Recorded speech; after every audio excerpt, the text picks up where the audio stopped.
ସେମିତି ଆରମ୍ଭ କରିବି ତୃତୀୟ ପାହାଚ ତୃତୀୟ ଅଙ୍କଟା ହେଲେ ବାବୁଙ୍କର ନବଘନଟା ଦରକାର ବାବୁଙ୍କର ନବଘନ ପରିପୂର୍ଣ୍ଣ କି ଉପାୟ ରଖି ପାଇ ପାଇ ପ୍ରତାପଗଡ଼ ରାଜ ସିଂହାସନ ହେଲେ ବାବୁ ପ୍ରଥମ ପାହାଚ ପ୍ରଥମ ଅଙ୍କଟା ପୁରାପୁରି ସମାପ୍ତ ହେଇସାରିଲା ଅତି ସହଜରେ ବାବୁ ହେଲେ ବାବୁ କେମିତି ଆରମ୍ଭ କରିବି ତୃତୀୟ ପାହାଚ ତୃତୀୟ ଅଙ୍କଟା ବାବୁ ପାହାଚ କେମିତି ଉପାୟ କରିବା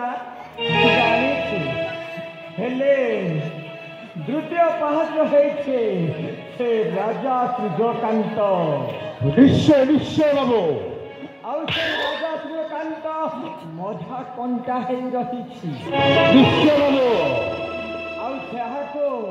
କ'ଣ କରିବାକୁ ହବ ଜାଣିଛୁ ସେଥିପାଇଁ ତୋତେ ଗୋଟାଏ ପରୀକ୍ଷା କରିବାକୁ ପଡ଼ିବ ରେ ଭଣଞ୍ଜା କି ପରୀକ୍ଷା କରିବାର ବାବୁ ଆରେ ସେ ରାଜାଟା ସାମାନ୍ୟରେ ହାରିବନି ସେଥିପାଇଁ ମୁଁ ତୋତେ ଗୋଟାଏ ପରୀକ୍ଷା କରେଇବି ରେ ଭଣଞ୍ଜା ଗୋଟିଏ ପରୀକ୍ଷା କରିବ ତୁମ ଭଣଜାକୁ ବାବୁ ହେଲେ କି ପରୀକ୍ଷା କରିବ ବାବୁ ଯଥାଶୀଘ୍ର ପ୍ରକାଶ କର ମୋ ହରି ସମ୍ମୁଖେ ଏ ଭଣଜା ଏ ଦେଖୁଛୁ ନା ଏ ବାଇକଟାକୁ ତୁ ଯଦି ଟେକି ଦେବୁ ତାପରେ ସୂର୍ଯ୍ୟକାନ୍ତ ରାଜାକୁ ମଧ୍ୟ ମାରିପାରିବୁ ରେ ଭଣଜା ନିଶ୍ଚୟ ନିଶ୍ଚୟ ବାବୁ ତୁମେ କହିବା କଥାଟା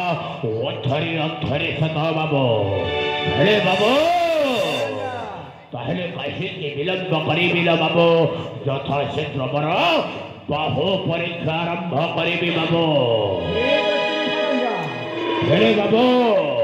ଦେଖିନିଅ ତମ ଭଣଜାର ଶକ୍ତି ପରୀକ୍ଷା ବାବୁ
हेलो बाबू देखिल तम भणजार शक्ति परीक्षा बाबू